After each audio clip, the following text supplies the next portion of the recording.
É um prazer, né, falar aqui de novo com vocês. Como a gente sabe, nós estamos agora na estação de evangelismo da nossa igreja, né? E eu acredito muito que para a gente viver uma vida de evangelismo, nós precisamos viver uma vida de fé também. E eu acredito que essas duas coisas, né, a fé e o evangelismo, elas devem se juntar e formar o nosso estilo de vida como cristãos. Então, eu quero refletir com os irmãos hoje sobre isso, sobre alguns passos de fé que nós precisamos dar durante a nossa vida de evangelismo. E eu quero começar, né, falando sobre um grande exemplo de fé que nós temos, né, que é Abraão. Então, eu vou pedir para a igreja abrir em Gênesis 12, do versículo 1 até o 4.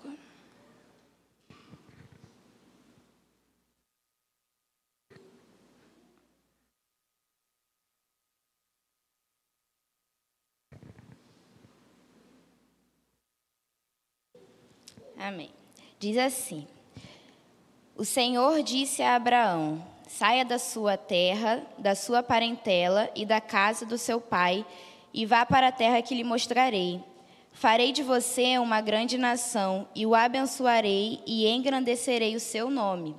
Seja uma bênção. Abençoarei aqueles que o abençoarem, e amaldiçoarei aquele que o amaldiçoar. Em você serão benditas todas as famílias da terra. Partiu, pois, Abraão, como o Senhor lhe havia ordenado, e Ló foi com ele. Abraão tinha 75 anos quando saiu de Harã. Esses versículos que nós lemos, né, é o chamado de Abraão. E algo que me confronta muito, né, foi a obediência que ele teve. Abraão, ele veio da cidade de Ur dos Caldeus, era uma terra dos mesopotâmicos, e eles eram povos politeístas, né? Então, a gente pode interpretar que Abraão não conhecia o Deus verdadeiro. E ainda assim, quando ele teve esse encontro com o Senhor, ele ouviu a voz dele, teve fé e obedeceu. E a fé que Abraão precisou ter foi a fé de abandonar as coisas que o Senhor pediu para ele abandonar, né? Que está escrito nos versículos, que são a família, a terra dele. Então, ele abriu mão de tudo aquilo que tinha na terra de sua família, do estilo de vida que ele tinha. E ele obedeceu às palavras do Senhor, e através da obediência dele, muitas vidas foram abençoadas. A obediência de Abraão abençoou muitas gerações. Então, o passo de fé que ele deu influenciou toda uma história. E a gente pode pensar que quando Deus nos pede para dar um passo de fé, né, não necessariamente assim como Abraão, de largar um lugar e ir para outro, mas talvez de deixar alguma coisa para viver algo novo, a nossa decisão de obedecer, ela vai influenciar não só a nossa vida, mas também a vida das pessoas que estão ao nosso lado.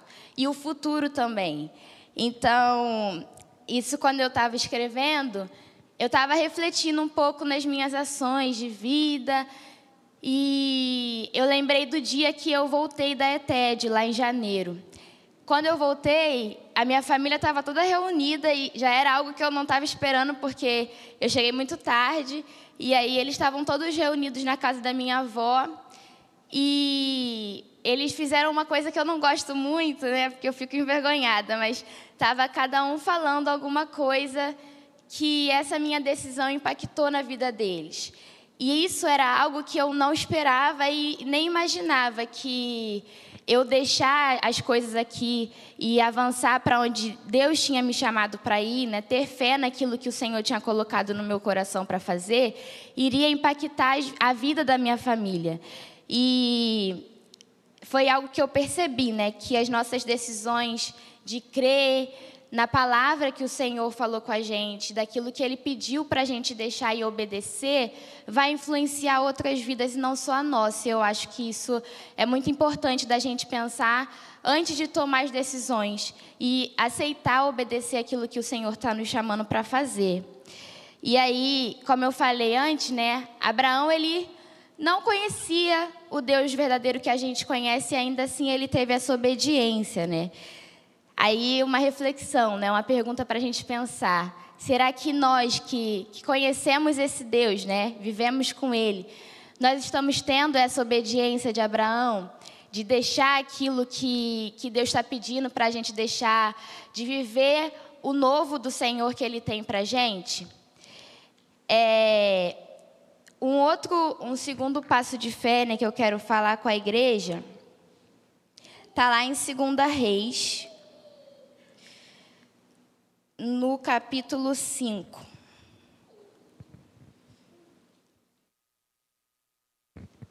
Gente,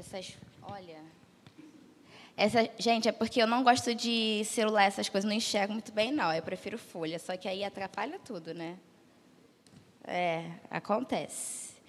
Enfim, 2 Reis, capítulo 5, dos versículos 1 até o 3. Diz assim: Naamã, comandante do exército do rei da Síria, era grande homem diante do Senhor e de muito conceito, porque por meio dele o Senhor tinha dado a vitória à Síria. Ele era herói de guerra, porém sofria de lepra. Tropas saíram da Síria e da terra de Israel levaram cativa uma menina, que ficou ao serviço da mulher de Naamã. Um dia, a menina disse à sua senhora: Quem dera o meu senhor estivesse na presença do profeta que está em Samaria. Ele o curaria da sua lepra. Eu quero falar sobre essa menina, né? A serva da esposa de Naamã. Ela teve fé para falar com essa mulher. Ela teve fé de que isso iria acontecer, de que iria dar certo, de que o Senhor realmente poderia curar.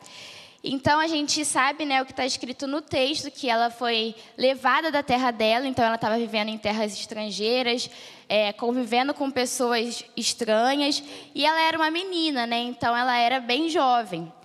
E ela poderia, sim, ter ficado com medo ou com receio de falar e de não acontecer nada, e talvez ela sofreu alguma punição, mas não, ela teve fé, né? Ela viu a oportunidade ali de levar Naamã até uma pessoa que podia curar, e ela foi e falou com ele sobre isso. Então, nós temos acesso a muitas pessoas, né? Nós convivemos com muitas pessoas. E muitas vezes a gente deixa de levar essas pessoas que a gente conhece para o dono da cura, que é o nosso Senhor. Porque às vezes eu, né, também fico com medo de falar e a pessoa não receber bem, de falar e talvez não dar certo. Só que a gente precisa ter fé de que o nosso Senhor, Ele realmente é o detentor da cura que esse mundo precisa, que as pessoas estão precisando. E um dia nós fomos curados por Ele e constantemente somos curados por Ele. Então, nada mais justo do que levar essas pessoas para a cura também, assim como essa menina fez. Ela direcionou, ela guiou Naamã para uma pessoa que podia curar. Então, nós temos que fazer isso também. E ter fé para falar, não ficar com medo, né? Mas ter coragem para falar com as pessoas. E, mais uma vez, compartilhando com a igreja uma experiência que eu tive durante esse tempo lá no campo, que eu não cheguei a falar aqui, só poucas pessoas sabem, é que quando a gente foi visitar o lugar para menores infratores, um dia antes eu estava orando ao Senhor pedindo que Ele me desse uma palavra para uma pessoa específica. Daí o Senhor me deu o Salmos 88, que é um salmo de lamentação, assim, né, de alguém que está abandonado e sofrendo. E aí eu falei, tá bom, vou esperar a pessoa chegar para falar, né? Aí nós fomos no masculino e nada da pessoa. E quando a gente chegou no feminino, eu tive mais oportunidade de conversar com elas, né? Porque eram meninas também. Então, quando eu estava conversando com uma, ela começou a falar, né, sobre o tratamento que ela recebia e que ela se sentia abandonada e tudo. E uma coisa que falava no Salmo era assim: eu oro de madrugada, mas parece que o Senhor não está me ouvindo. E nesse Salmo, essa menina falou a mesma coisa. Ela falou exatamente isso. Eu oro de madrugada. Eu perguntei, né, se ela tinha um relacionamento com o Senhor, e ela disse que ela orava de madrugada, mas parecia que Deus não estava ouvindo as orações dela. E aí, quando ela falou isso, eu entendi. É para essa menina. Porque, às vezes, eu fico com receio, né, de falar assim, eu tenho uma palavra para você, vê se encaixa aí com o que você está vivendo. Então, nesse momento, eu precisei de coragem para mostrar para ela e para falar o que o Senhor tinha compartilhado comigo. Então, eu dei a minha Bíblia para ela ler e ela disse que se encaixava, né? E ela se emocionou bastante porque, através da minha vida, Deus mostrou que estava ouvindo as orações dela, né? Que as orações dela estavam sendo atendidas. Então, uma simples fala, né? Um simples direcionamento que a gente pode ter na vida de alguém pode levar a cura para essa pessoa e alcançar a família dessa pessoa também. E agora eu quero falar com a igreja sobre uma outra pessoa, né? E um outro tipo de fé que nós devemos ter, que é a fé na mudança das pessoas. E aí, para isso, eu quero ler Filemão, do versículo 10 ao 12 primeiro.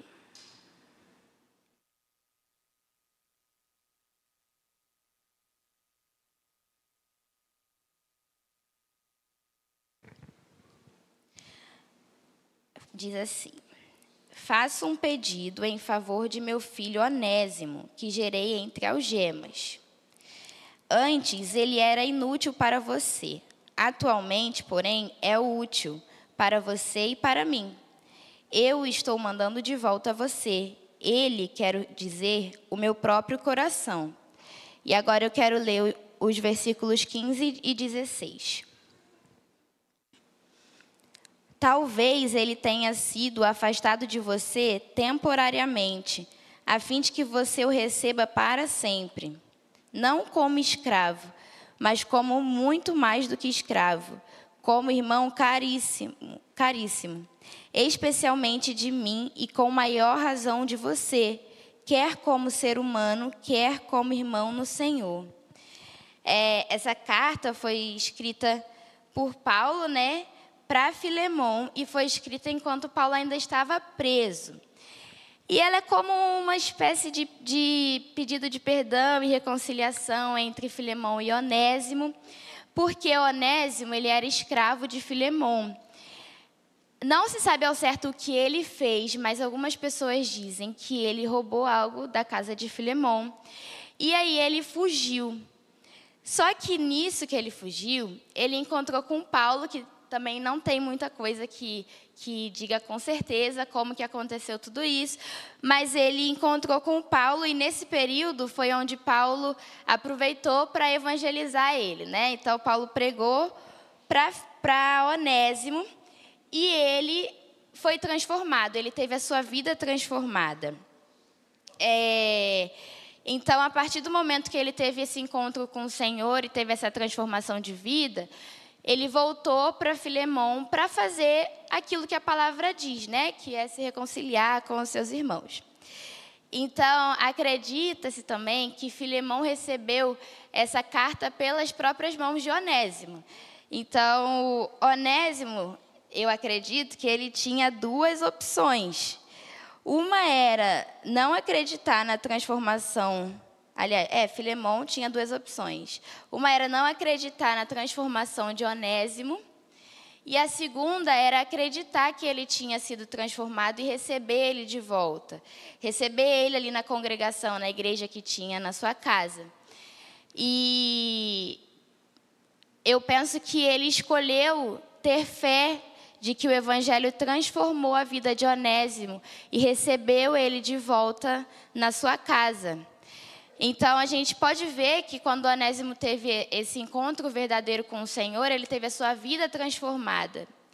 Então, quando a gente prega para alguém, a gente precisa ter fé de que essa pessoa pode sim mudar. Quando a gente ora pela vida de alguém, a gente precisa ter fé de que um dia o evangelho pode alcançar essa pessoa, ela pode receber o Senhor e ela pode ter a sua vida transformada.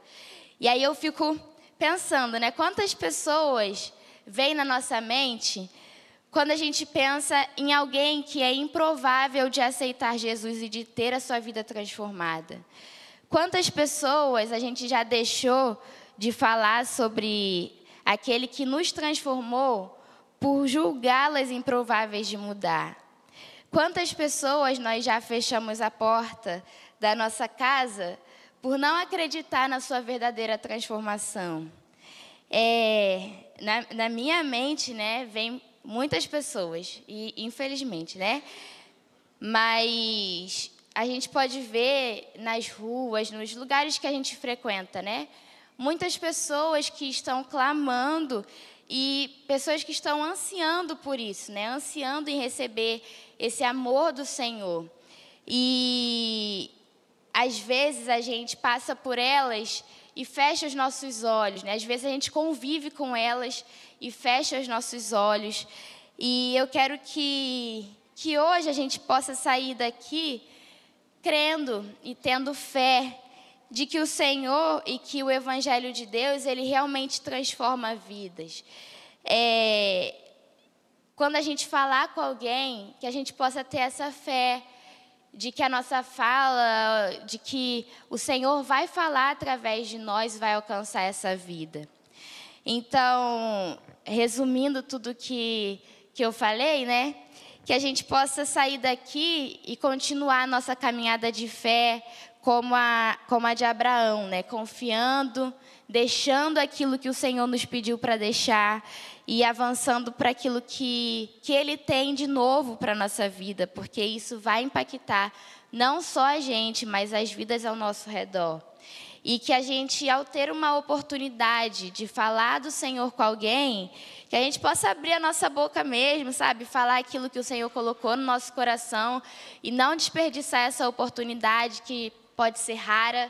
E que ao sair daqui, a gente possa começar a olhar para as pessoas com um olhar de amor, né? O olhar que o Senhor olha para elas e na fé de que a nossa vida e o Evangelho do Senhor vai alcançar essa pessoa e ela vai ser transformada. Então, que a gente possa ter uma vida de evangelismo, uma vida de fé e alcançar essas pessoas que estão perdidas e clamando por aí. É isso, igreja. Amém.